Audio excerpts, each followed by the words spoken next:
শেখ হাসিনা ইউনূসকে আমার আগে চিনেছে, এটা বলছেন কাদের সিদ্দিকী।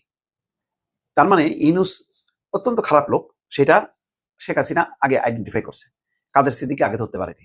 কথা হলো, উনি আবার যার রেফারেন্স দিলেন, শেখ হাসিনা কি সঠিক অবস্থানে ছিল? একটা বেঠিক অবস্থানে থেকে সে যদি, বুঝলাম মানে ডক্টর ইউনূস খুব খারাপ লোক, তো যিনি চিনলেন তিনিও কি খুব সহি লোক? উনি যেভাবে দেশ শাসন করছিলেন নির্বাচন ছাড়া, ভোট ছাড়া, এটা কি সঠিক ছিল? এই আলোচনাটা তো যদি নিয়ে আসতো, তাহলে কাদের সিদ্দিকের এই বক্তব্যটা দারুণ হতো। যদি বলতো এমন যে ডক্টর ইউনূস এবং শেখ হাসিনার মধ্যে কোনো পার্থক্য নেই, চিনলো বড় কথা না, আপনি চিনলেন লাভ হলো কি? এমনকি কাদের সিদ্দিকী যিনি বলছেন, উনারও অবস্থাটা কি? গত 15 বছরে বারবার তিনি রং পাল্টাইছে না? যখন দেখছে যে শেখ হাসিনা মানে পড়ে যাবে 14, 18 উনার ভূমিকা কি ছিল? একদম সম্পূর্ণ বিরুদ্ধে। আবার যখন দেখলো যে 18 পরের টিকে গেছে, তখন মনে করছে যে এটা তো অক্ষয়, এটা তো আর ধ্বংস হবে না, তখন তিনি ভুল পাল্টাইলেন। উনি কি সঠিক ট্র্যাকে আছে? উনিও কি আওয়ামী লীগে থাকতে পারছে? শেখ হাসিনা ডক্টর ইউনূসকে চিনতে পারছে, তো এখন তো বলা যায় যে কাদের সিদ্দিকীকেও ভালোভাবে চিনতে পারছে। এই জন্য তার ভাই ব্রাদাররা কেউ আর ঢোকে নাই। লাস্ট ছিল লতিফ সিদ্দিকী, তারও বিদায় করছে। এখন আপনি অন্যের দিকে মানে চোখ দিচ্ছেন, নিজের দিকে চোখ দিচ্ছেন না, থুতু করে ফেলান, আপনার গায়ে পড়বে।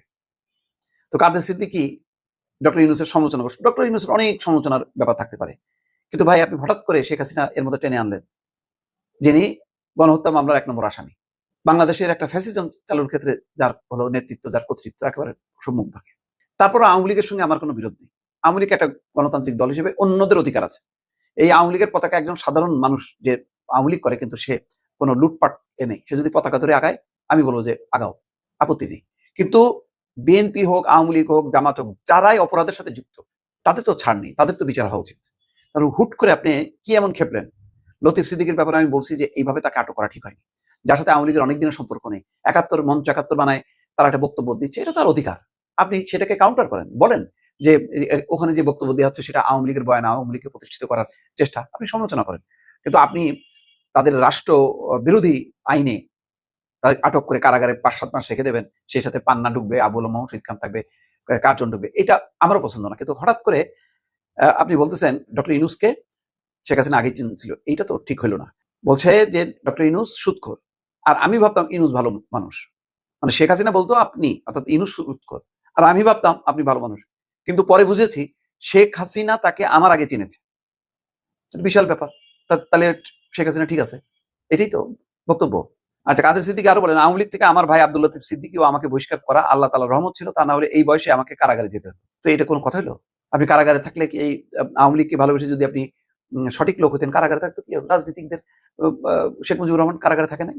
তা আপনি কারাগারে থাকলে অসুবিধা কি আছে? এইগুলি বাকি উনি কথা এমন ভাবে বলে মনে হচ্ছে কি একটা মানে জাদু মাখা কথাবার্তা বললো, কিন্তু কথার মধ্যে তো কোনো স্ববিরোধী কথাবার্তা। কাদের সিদ্দিকী বলতেছে যারা জয় বাংলা জয় বন্ধু বলে গ্রেপ্তার করার আগে আমাকে গ্রেপ্তার করতে হবে। বিশাল মানে উনি বিপ্লবী। তো যাই হোক, শেখ হাসিনাকে যারা পতন ঘটিয়েছে আমি তাদের ধন্যবাদ দিয়েছিলাম, কিন্তু জুলাই আগস্টের পর তাদের কার্যক্রমের একটি কাজও আমার ভালো লাগেনি। হ্যাঁ, আমারও কাজে ভালো লাগেনি, কিন্তু তাই বলে এই পতনের বিষয়টাকে আমি সমর্থন হারাবো, সেটা তো আবার ঠিক না।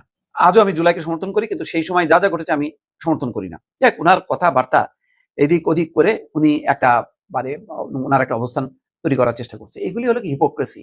উনার পুরো রাজনৈতিক জীবন হিপোক্রেসি। বিএনপির সময় বেশ বিএনপির সঙ্গে মানে সম্পর্ক গড়ে তুলে প্রচুর ব্রিজ কালভার্ট করছে, যেগুলি বিল নিয়ে গেছে কিন্তু ব্রিজ কালভার্ট হয়নি। অনেক অভিযোগ আছে ওনার বিরুদ্ধে। তারপরে 1 টাকার বিনিময়ে মোহাম্মদপুরে সেই বাড়িটা লিখে নেয়া, হ্যাঁ?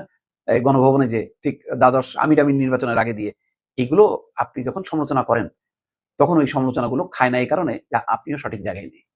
আপনি যার রেফারেন্স দিলেন শেখ হাসিনা, উনিও সঠিক অবস্থানে ছিলেন না। সুতরাং ডক্টর ইউনূসের সমালোচনা করবো, কিন্তু যদি রেফারেন্স দেন আরেকটা ভুল লোকের, সেটা মানব না দর্শক।